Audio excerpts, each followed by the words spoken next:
Hello दोस्तों, मैं हूं अक्षय नंदवंशी और ये मेरा चैनल टेक्निक स्टडी। आज के इस वीडियो में मेटल फार्मिंग पर आए हुए कुछ क्वेश्चंस का पार्ट 1 देखेंगे। इसके पहले के वीडियो की लिंक्स मैंने डिस्क्रिप्शन डाल दी है, आप उसे वहां जाके देख सकते हैं। और अगर अभी तक आपने मेरे चैनल सब्सक्राइब नहीं किया तो प्लीज सब्सक्राइब कर लीजिए। तो चलिए स्टार्ट करते हैं आज का वीडियो। देखते हैं फर्स्ट क्वेश्चन में आपको पूछा है, विच of the following machine does not require quick return mechanism. इनमें से कौन सी मशीन है जिसको क्विक रिटर्न मैकेनिज्म की जरूरत नहीं पड़ती है। ऑप्शन देख लीजिए, A slotter, option number B planer, option number C shaper या ऑप्शन नंबर डी ब्रोचिंग। दोस्तों इसका सही आंसर है option number D broaching. Broaching machine में क्विक रिटर्न मैकेनिज्म नहीं होता है। बाकी की जो 3 मशीन है स्लॉटर, प्लेनर और शेपर, उसमें क्विक रिटर्न मैकेनिज्म को यूज किया जाता है। इसलिए क्वेश्चन नंबर 1 का आंसर हो जाएगा ऑप्शन नंबर डी। इसके बाद देखते हैं क्वेश्चन नंबर 2, जिसमें पूछा है, milling machine is classified as horizontal और vertical type depending on the position of. Milling machine को हम जो क्लासिफाई करते हैं एज ए हॉरिजॉन्टल या वर्टिकल, वो किसके बुनियाद पर स्पेसिफाई करते हैं। ऑप्शन देख लीजिए, A spindle, option number B work space, option number C milling cutter या option number D work table और बेड।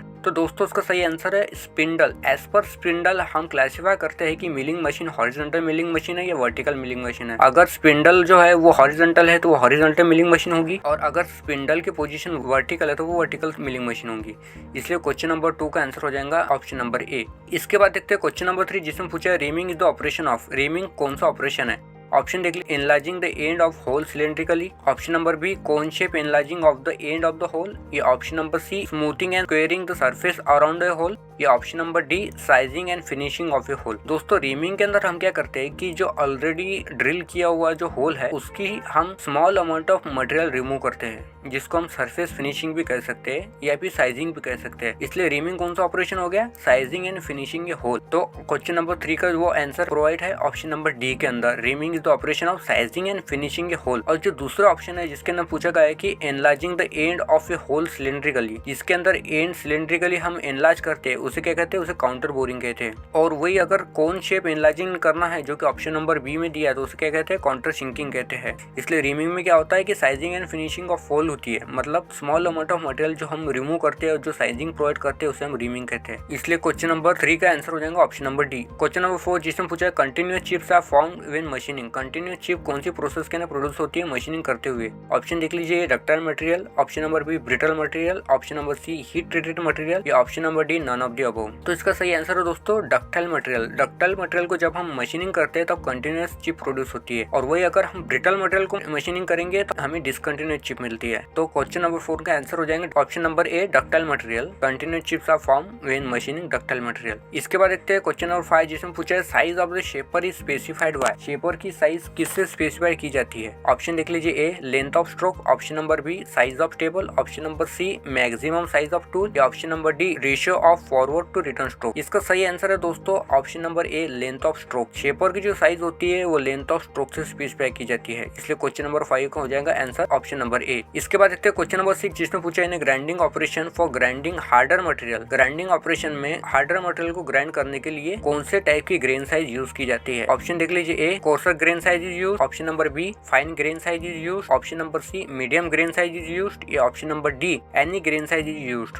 दोस्तों इसका एक आधा लॉजिक ऐसा है कि अगर हार्डर मटेरियल होगा तो हम फाइनर ग्रेन यूज करेंगे, और अगर सॉफ्टर मटेरियल होगा तो हम लार्जर ग्रेन यूज करेंगे। तो क्वेश्चन में हमें क्या पूछा है, फॉर ग्राइंडिंग हार्डर मटेरियल, अगर हमें हार्डर मटेरियल को ग्राइंड करना है तो हम क्या यूज करेंगे, फाइन ग्रेन्स, जो कि है option number B fine grain size is used. तो क्वेश्चन नंबर 6 का आंसर हो जाएगा ऑप्शन नंबर बी। इसके बाद देखते हैं क्वेश्चन नंबर 7, जिसमें पूछा है, turning long shaft on a lathe is bending can be prevented by. अगर हमें लेथ के ऊपर लॉन्ग शाफ्ट को रोटेट करना है तो उसकी बेंडिंग मूवमेंट को हम किस तरीके से रोक सकते हैं। ऑप्शन देख लीजिए, running the shaft at low speed, option number B using high speed, option number C using sturdy machine, या option number D using steady rest. तो इसका सही आंसर है दोस्तों using steady rest. Steady rest का use करके ही हम जो लॉन्ग शाफ्ट है उसकी टर्निंग और बेंडिंग को कंट्रोल कर सकते हैं। बाकी जो ऑप्शन है जो कि है कि हाई स्पीड पे रन करना या फिर लो स्पीड पे रन करना, उससे बेंडिंग मूवमेंट जो है हमारी अफेक्ट नहीं होती है। तो क्वेश्चन नंबर 7 का ऑप्शन नंबर डी हो जाएगा सही आंसर। इसके बाद देखते हैं क्वेश्चन नंबर 8, जिसमें पूछा है, the operation of sharpening a grinding wheel is called as. Grinding wheel को जो हम शार्पनेस प्रोवाइड करते हैं उसे क्या कहते हैं। ऑप्शन देख देख लीजिए A truing, option number B dressing, option number C aligning, option number D balancing. दोस्तों इसका सही आंसर है option number B dressing. Grinding wheel की ग्रेन्स होती है उसे हम जो शार्पनेस प्रोवाइड करते हैं उसे हम क्या कहते हैं, ड्रेसिंग कहते हैं। इसलिए ड्रेसिंग क्या है, dressing refer as to removing the current layer of abrasive so that a fresh and sharp surface export to work surface. तो ग्राइंडिंग ऑपरेशन के अंदर जो ग्रेन्स शार्पनिंग प्रोसेस है उसे हम क्या कहते हैं, ड्रेसिंग। क्वेश्चन नंबर 8 का ऑप्शन नंबर बी। इसके बाद देखते हैं क्वेश्चन नंबर 9 जिसमें पूछा है in which of the following operation on lathe will the spindle speed is minimum. इनमें से कौन से ऑपरेशन के अंदर लेथ के ऊपर स्पिंडल स्पीड जो होंगे वो मिनिमम होंगी। ऑप्शन देख लीजिए knurling, option number B fine finishing, option number C taper turning या option number D thread cutting. इसका सही आंसर है दोस्तों थ्रेड कटिंग। थ्रेड कटिंग के टाइम पे क्या होता है कि स्पिंडल स्पीड जो होती है वो मिनिमम होती है, बाकी तीन ऑपरेशंस के ऊपर स्पिंडल स्पीड जो होती है वो मैक्सिमम होती है। इसलिए क्वेश्चन नंबर 9 का हो जाएगा option number D thread cutting. इसके बाद देखते हैं क्वेश्चन नंबर 10 जिसमें पूछा है for a drilling operation the cylindrical job should always be clamp on A. Drilling operation करते टाइम सिलिंड्रिकल जॉब होते हैं वो किस में क्लैंप किया जाना चाहिए। ऑप्शन देख लीजिए एक कलेक्ट में, ऑप्शन बी सॉकेट में, ऑप्शन सी जॉ में, ऑप्शन डी वी ब्लॉक में। बहुत रिपीटेटिव और इंपॉर्टेंट क्वेश्चन है, इसका सही आंसर है वी ब्लॉक। ड्रिलिंग ऑपरेशन करते time cylindrical job V block में क्लैंप किया जाना चाहिए। Question number 10 option number D. इसके बाद देखते हैं क्वेश्चन नंबर 11 जिससे पूछा है in case of slotting machine cutting action takes place in. Slotting machine में कटिंग एक्शन जो होती है वो कौन से स्ट्रोक में परफॉर्म की जाती है। ऑप्शन देख लीजिए फॉरवर्ड स्ट्रोक में, ऑप्शन बी डाउनवर्ड स्ट्रोक में, ऑप्शन सी बैकवर्ड स्ट्रोक या ऑप्शन डी अपवर्ड स्ट्रोक में। इसका सही आंसर है दोस्तों डाउनवर्ड स्ट्रोक। जो स्लॉटिंग मशीन होती है उसके अंदर डाउनवर्ड स्ट्रोक के अंदर जो होती है कटिंग परफॉर्म की जाती है। इसलिए क्वेश्चन नंबर 11 का ऑप्शन नंबर बी। इसके बाद देखते हैं क्वेश्चन नंबर 12 जिसमें पूछा है orthogonal cutting system is called as. Orthogonal cutting system किसे कहते हैं। ऑप्शन देख लीजिए A 1 dimensional cutting system, option number B 2 dimensional cutting system, option number C 3 dimensional cutting system या option number D none of this. तो orthogonal cutting system किसे कहते हैं, 2 डायमेंशनल कटिंग सिस्टम को, और ऑब्लिक कटिंग सिस्टम को किसे कहते हैं, 3 डायमेंशनल कटिंग सिस्टम को। ये दो चीजें आपको याद रखनी है। क्वेश्चन नंबर 12 का आंसर हो जाएगा ऑप्शन नंबर बी। देखते हैं क्वेश्चन नंबर 13 जिससे पूछा है in drill operation. Drill operation में इनमें से क्या होता है। ऑप्शन देख लीजिए torque is equal to axial force, option number B torque is more than axial force, option number C torque is less than axial force, ये option number D torque is half the axial force. तो दोस्तों drill operation में क्या होता है, torque जो होता है वो एक्सियल फोर्स के हाफ होता है।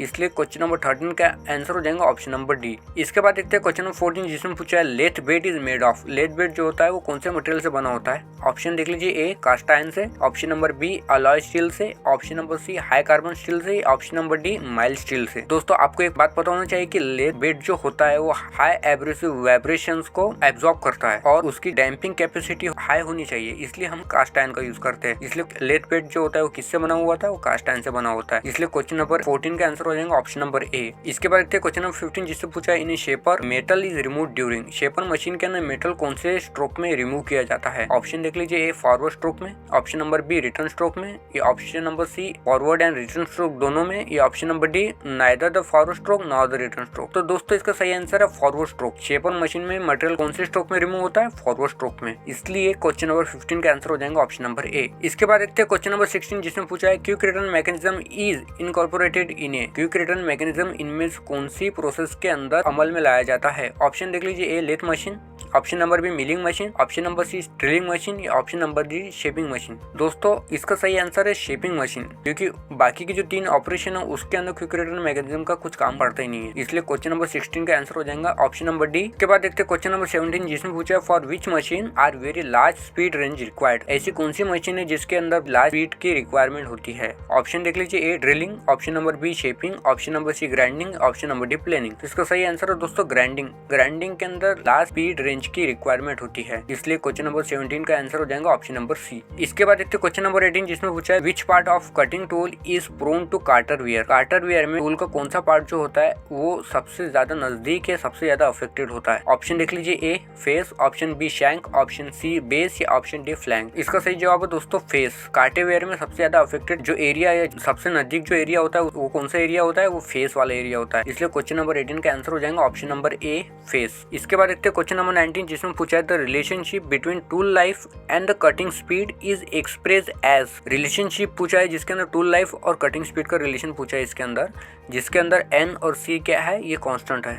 ऑप्शन देख लीजिए A v to the power n into t is equal to C, option number B t by v is equal to C, option number C Vt to the power n is equal to C या option number D V/T is equal to C. दोस्तों इसका सही answer option number C V into T to the power n is equal to C, जो कि specify करता है relation cutting speed और tool के बीच में। इसलिए क्वेश्चन नंबर 19 का हो जाएंगे ऑप्शन नंबर सी। इसके बाद देखते हैं क्वेश्चन नंबर 20, जिसमें पूछा है railway rails are generally made of. Railway rail जो होती है वो किस मिश्रण से बनी हुई होती है? ऑप्शन देख लीजिए, मीडियम कार्बन स्टील से, option number B high carbon steel से, option C alloy steel containing 0.8 to 0.9% of carbon, या option number D mild steel से। तो दोस्तों इसका सही आंसर है alloy steel containing 0.8 to 0.9% of carbon. इसलिए क्वेश्चन नंबर 20 का आंसर हो जाएगा ऑप्शन नंबर सी। तो दोस्तों ये थे कुछ क्वेश्चन जो कि हमने मेटल फॉर्मिंग के ऊपर देखे। अगर आपको मेरा वीडियो पसंद आया तो प्लीज सब्सक्राइब कीजिए, अपने दोस्तों में शेयर करना ना भूलिए। Thank you very much.